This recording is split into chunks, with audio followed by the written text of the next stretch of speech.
Greetings travelers, welcome to Azeroth, and another installment of our adventure through the world of Warcraft, looking for all of its hidden secrets and environmental Easter eggs. Today we are traveling through the Tirisfal Glades, the fallen human kingdom and now home of the Forsaken Undead. Well, until recent events. Tirisfal captures a horror tone unlike any other starting zone in Azeroth, and as you might expect, it has a ton of creepy imagery that was just a ton of fun to find. So let's take a look at Tirisfal Glades' secrets and Easter eggs. But before we get started, if you enjoy what I'm doing here, please consider leaving a like and subscribing for more in the future. And if you never want to miss an upload, please consider ringing the bell. Seriously, doing so is the single best way to help this channel grow, and it lets me know what sort of content you want more of.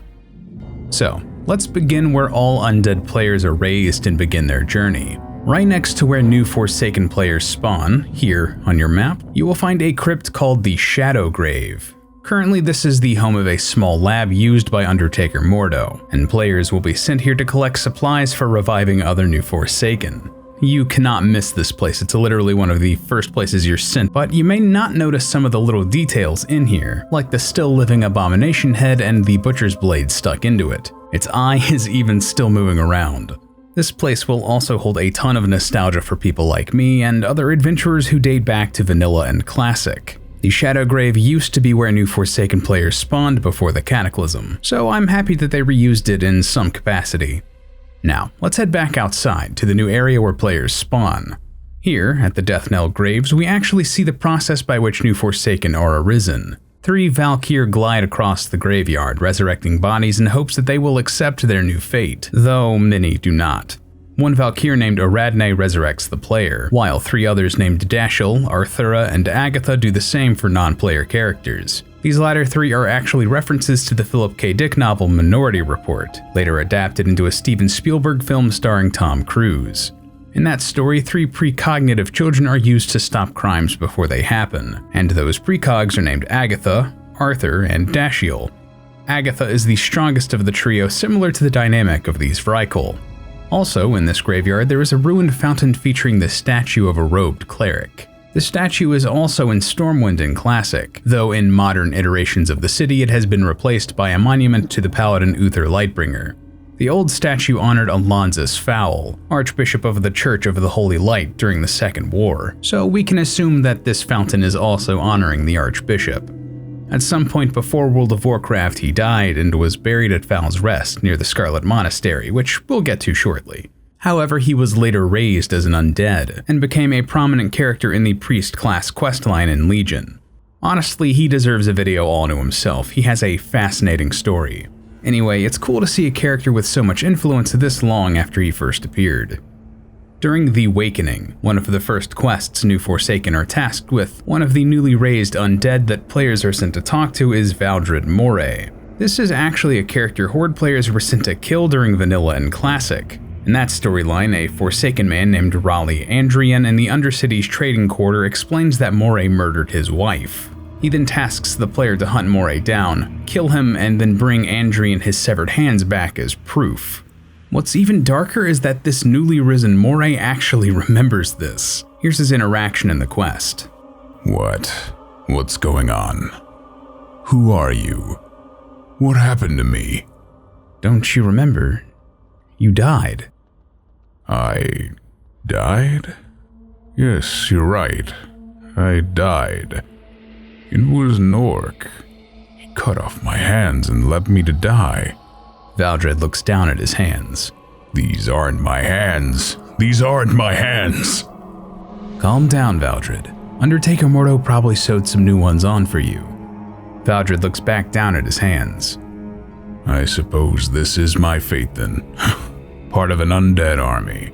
Somehow I never considered I might end up fighting for the Forsaken. He looks back up at you.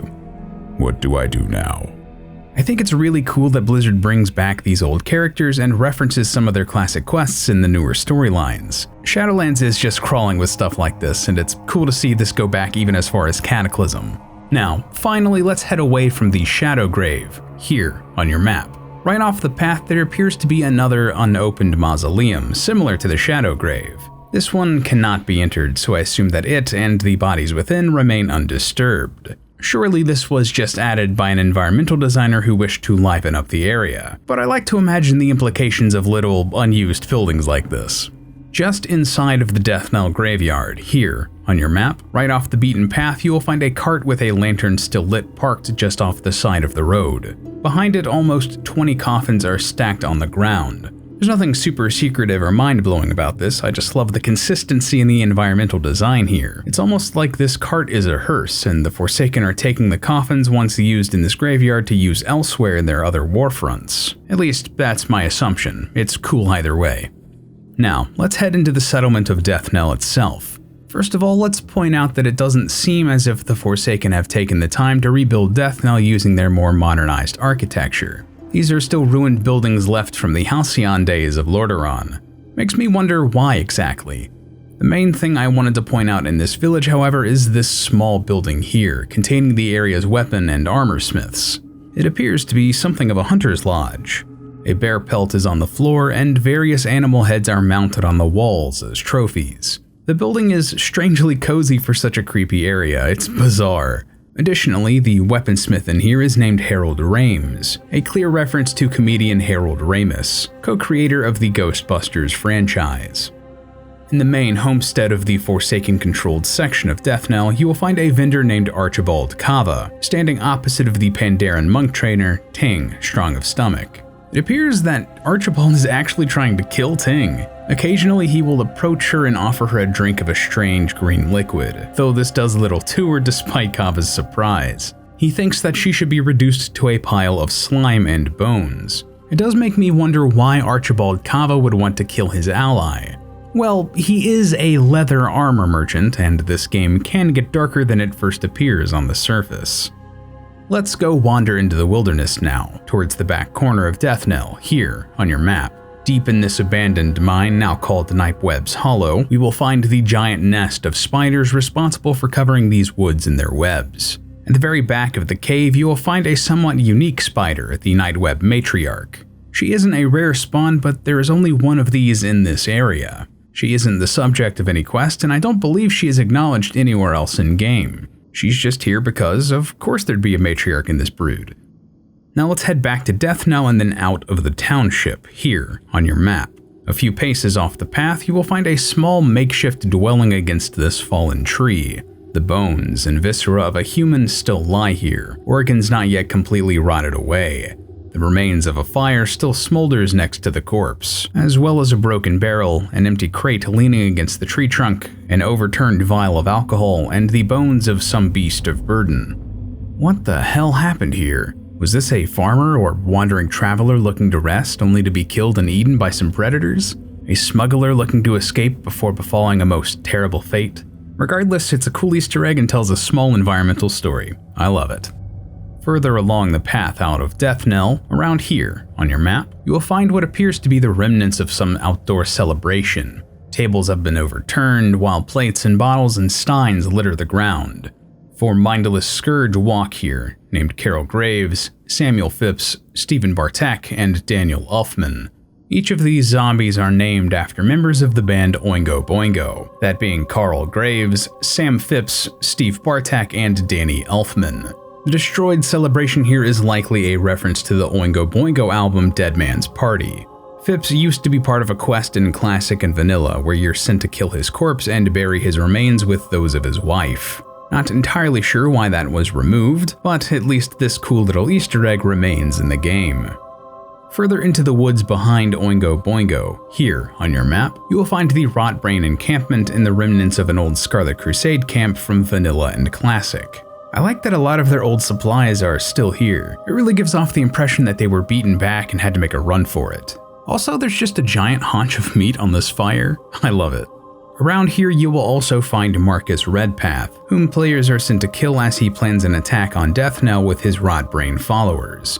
Redpath was formerly a quest giver for Alliance players in the Hillsbrad foothills during Classic, but he was killed during the Cataclysm as the Forsaken conquered South Shore.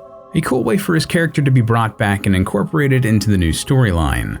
The place where Redpath has perched himself was once the location of Scarlet Crusader Mevin Korgal. I like that his tent still stands, complete with a lantern and chalice on the ground, and a rug on the inside of the tent. You gotta find the small comforts where you can. Additionally, here on your map, behind the Rotbrain encampment, you will find a hidden path weaving into the southern ridge of Deathnell. At its end, you will find the rare spawn Fangor, a giant bat that's just chilling here, hidden in these hills. Now let's finally head out of Deathnell and explore the rest of Tirisfal. Here, on your map, you will find the Kalston Estate, the first small little questing hub outside of Deathnell.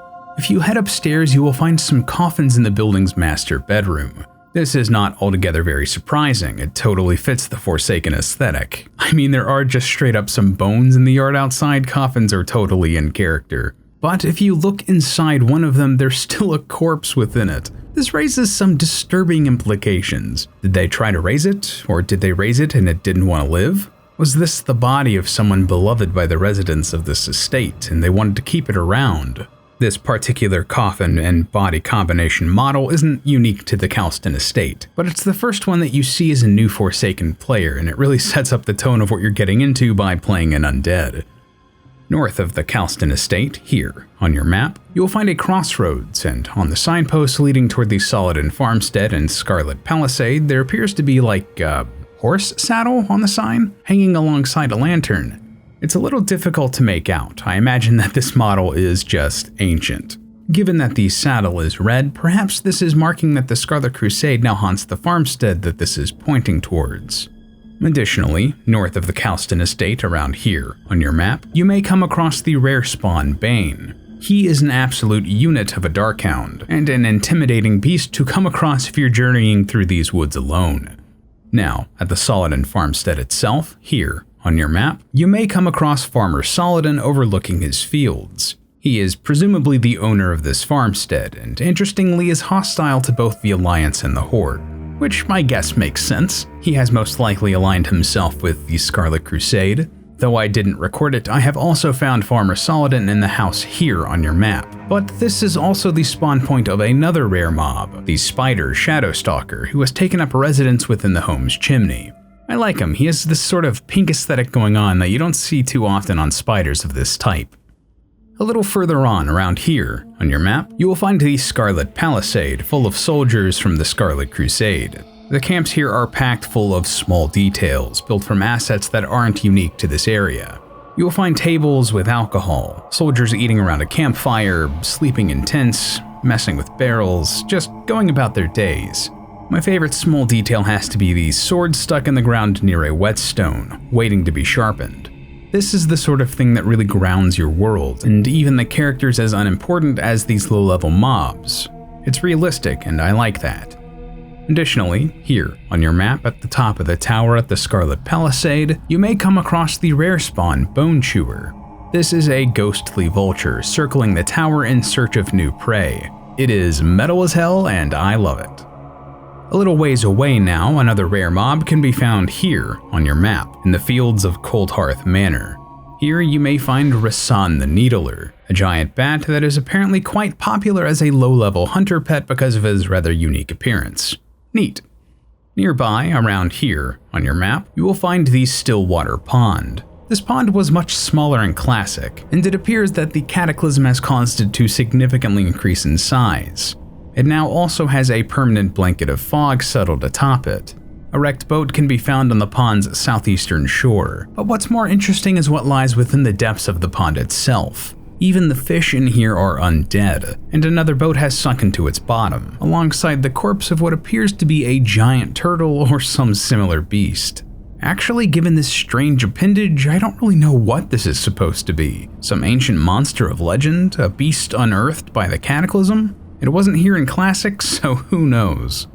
Further along the road towards Brill, here on your map, take a look just off the path. You may notice a skeleton up against one of the clusters of trees. Who knows how exactly this body fell here? Perhaps it was a victim of the scourge, though I find it interesting that it would not be raised instead of left to rot. Or perhaps it was a gallant warrior who fought to the end, limping off to lean against this tree before dying heroically. Or maybe it was just a zombie cut down when it got too close to Brill. Either way, it's a fun little Easter egg. Let's head into Brill proper now, around here on your map. At the back of the town, very close to its iconic, massive graveyard, you'll find an outhouse behind the inn. Honestly, this part isn't particularly that big a deal. Outhouses are everywhere in this world. And as they should be. Though what I do find interesting about this one is that, well, there's a coffin right next to this outhouse, and there appears to be a pile of feces inside the coffin. Normally I would think this is just dirt, but there's a swarm of flies all around it. There's also a different pile of what I assume is dirt, and a shovel leaned up against the outhouse, so I'm guessing that the Forsaken properly bury their waste. The excrement inside of this coffin does make me wonder what's the story here though. Additionally, there's a woman named Jamie Noor just outside of the outhouse here. I guess that she's waiting her turn? I thought that she may be a reference to something as she's wearing what appears to be a black variant of a wedding dress and carrying black flowers. My mind immediately went to the film Corpse Bride, but I couldn't find any connections beyond that. If you have any idea, let me know down in the comments below. Now, let's head into the Inn of Brill, here on your map. Inside the inn's main room, you will find 4 paintings hung along its diagonal walls.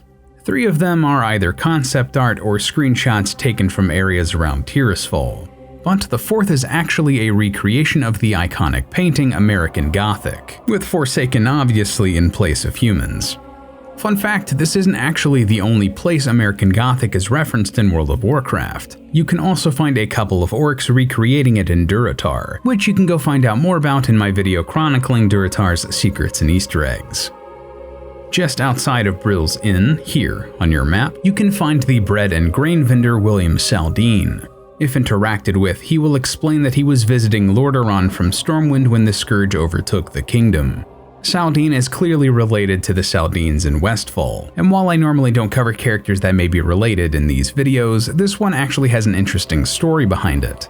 William here was not added until Wrath of the Lich King, and was only put in the game as a way for Horde players to complete the hidden Cluck quest, allowing them to acquire the Westfall chicken as a vanity pet, back before such things were account-wide.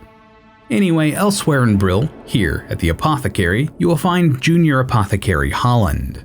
I point him out only because he shares all of his voice lines with the Necromancer units from Warcraft 3, unlike most other Forsaken NPCs who had voice fonts recorded specifically for World of Warcraft. Take a listen. What does the Shadow will? The dead shall serve. The shadows beckon.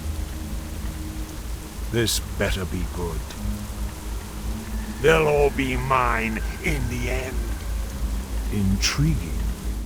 Also unrelated to Holland here, but if you get the chance, take a look around this apothecary building. None of these miscellaneous items are unique to this building, but I think the environmental designers did a fantastic job creating an atmosphere through aesthetic here. All of this just really comes together, looking like some mad scientist's workshop.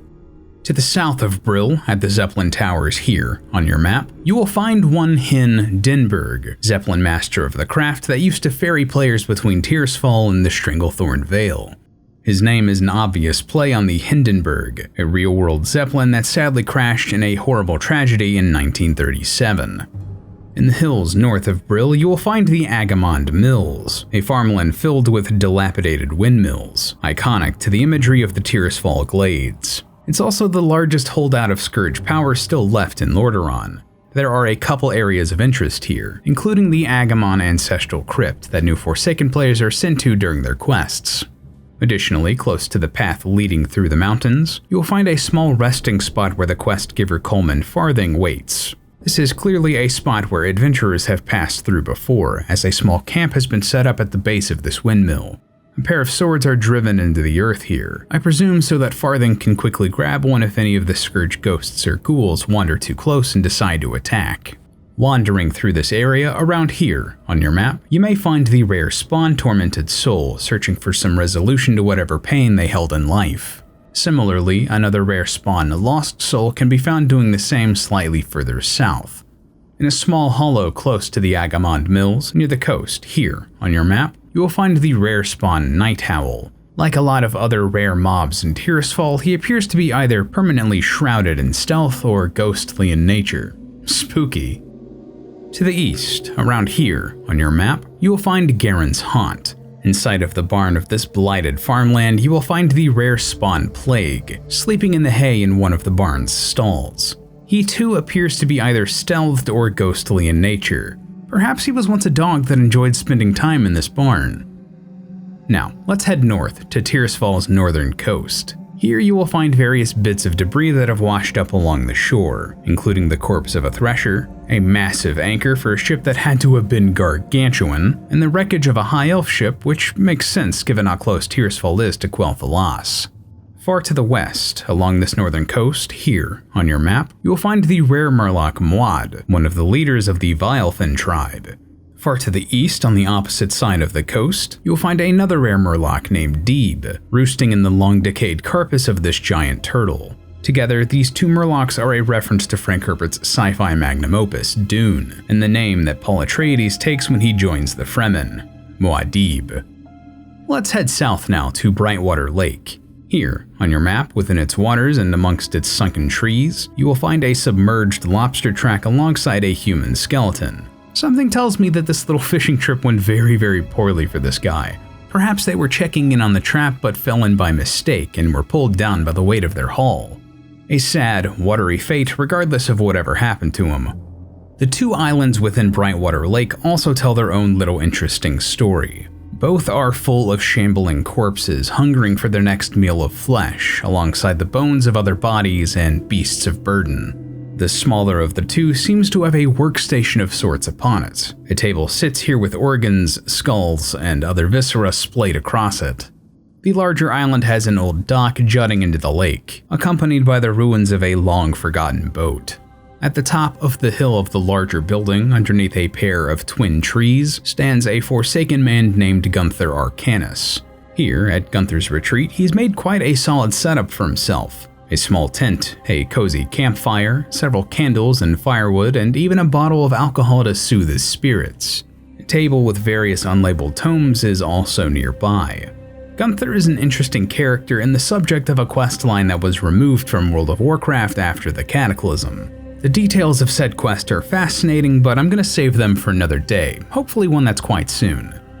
Let's head to the east now, close to Tirisfal's border with the Western Plaguelands. Around here, on your map, you will find the Val'kyr farmstead, once the home of revered horse breeders. The Val'kyr's affluence can be seen in the home here. While not particularly large, the archways and gardens around it show just how well off the Val'kyrs were.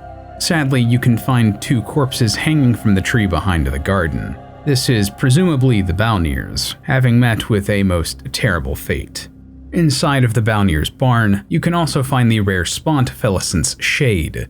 I couldn't find any story about this ghostly apparition, so perhaps he was some aggrieved farmhand who could not move on from the farmstead. Behind the barn you will find a beautiful grave, complete with flowers placed at its base, but it has been exhumed and opened. The plaque here reads, "Invincible, beloved steed of Prince Arthas Menethil, loyal and great of heart and life. May you find peace in death, pure streams and green pastures, devoted friend." Interestingly, this grave was not present in Vanilla and Classic, and was instead added during the Plague invasion leading up to the Wrath of the Lich King expansion, hinting that Arthas had come looking for an old friend to accompany him in Northrend. Invincible does show up as a mount, dropped by the Lich King in the Ice-Crown Citadel. Just up the hill from this grave, here, on your map, you will find the aforementioned Faol's Rest, the final resting place of Archbishop Faol until he was raised as a Forsaken. This is a small enclosed garden near the Scarlet Monastery. The area acts as a graveyard for the monastery where players can choose to resurrect if they don't wish to enter the instanced dungeons within. I do love the details in this area, the old benches and overgrown bushes, as well as a small altar in front of a statue. This isn't the same statue as the one on the Faol Fountain in Death Knell, but I presume that it is also Archbishop Faol given that this is, Faol's Rest. Candles are still lit in tribute here, next to a chalice, bowl, and cleaver? Dark, man, the Scarlet Crusade does not play around. A little further on, you will find the famous Scarlet Monastery, home to several dungeons that players have delved into time and time again. However, what you may not have noticed is around back of the monastery. Here there's a fully stocked and functioning stable, complete with 4 horses that are friendly to the player. There's nothing super wild about this, I just love that whomever designed this world space had the thought to be consistent with the world building.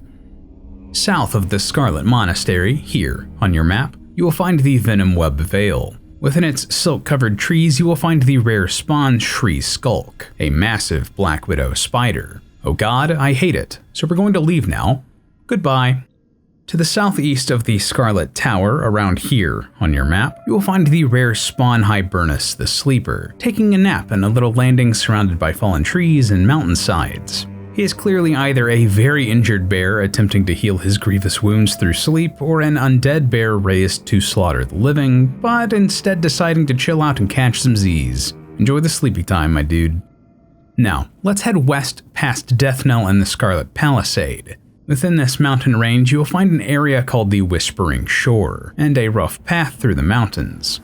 Here, on your map, the path will lead to a small, rough pool of water hidden within the hills. Several murlocs are here, giving this area some life. Honestly, I'm kind of surprised that there's anything here at all. Usually these areas between major geographic locations are just left completely barren.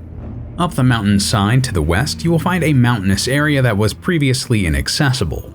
However, after the Cataclysm brought flying mounts to Azeroth, it was filled out with a small area that players could explore, complete with a lake and a woodland called the Whispering Forest. The lake is called Tirisfal, named for the tomb of the Titanforged hero Tyr, who was killed here and laid to rest where he died.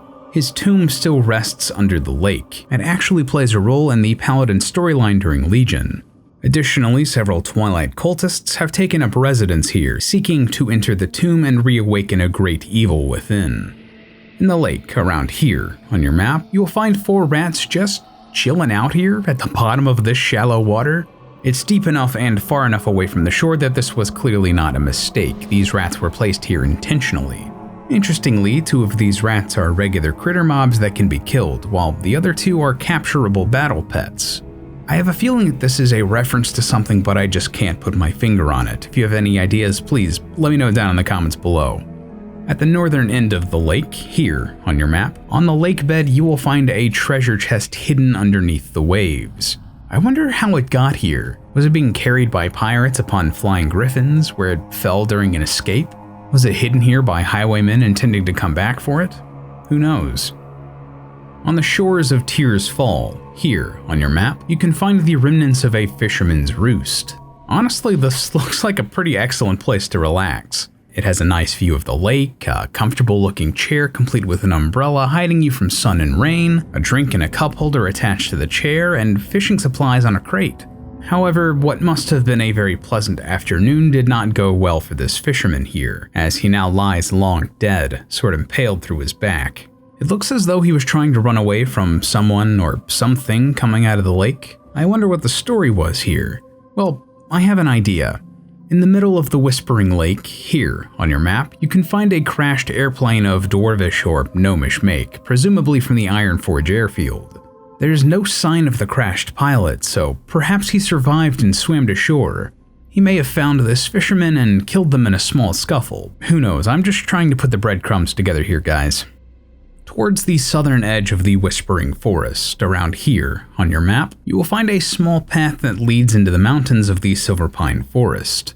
Occasionally, wandering this path, you will find a diseased bear named simply the Tirisfal Bear. This is, as far as I can tell, the only mob with this name, though it is not considered unique or rare. It will patrol this little pathway before walking up to the entrance of the Whispering Forest, laying down and promptly falling asleep. It will then stay there until it decides it has gotten enough rest and departs from this world to spawn anew and start all over. In the middle of the woodland here in the Whispering Forest, here on your map, you will find several mushrooms in a ring formation.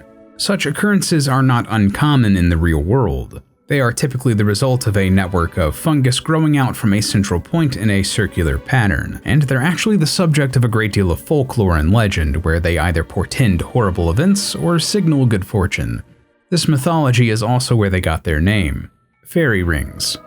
This particular ring will occasionally be surrounded by fey-drunk darters, mystical creatures who will gather and begin a musical number that is quite enchanting. It will attract the diseased animals of the Whispering Forest in a scene that is quite magical, reminiscent of something out of a classic Disney animation. I've seen speculation that these fairy dragons are attempting to heal the corruption of this area, and to rid the forest of the taint brought about by the old gods, which is a pretty rad interpretation of this. Honestly, this is my favorite Easter egg in all of Tirisfal, and if you dig the music, you can grab the fairy dragon music scroll for your garrison jukebox while you're here. Tirisfal is packed with historical references to Warcraft games past, but it's not the only area that does that. Elwyn Forest is also really good at it too. For example, you can actually find the remains of an orcish catapult, presumably dating back to the events of Warcraft 1 and 2. If you would like to know more about that, go check out my video about all of Elwyn Forest's secrets and Easter eggs. Given how vast and dense the world of Warcraft is, it is inevitable that I missed something. So if you know of any other secrets and Easter eggs in Tirisfal, let me know down in the comments below. And hey, while you're down there, let me know what zone you'd want us to explore next. Please remember to like the video if you enjoyed it, and subscribe for more in the future. I know everyone asks you to do that, but it's seriously the best way you can help this out. It feeds the YouTube algorithm bot and keeps it happy, and it lets me know what you want more of. But anyway, as always, thank you so much for watching, and I'll see you next time.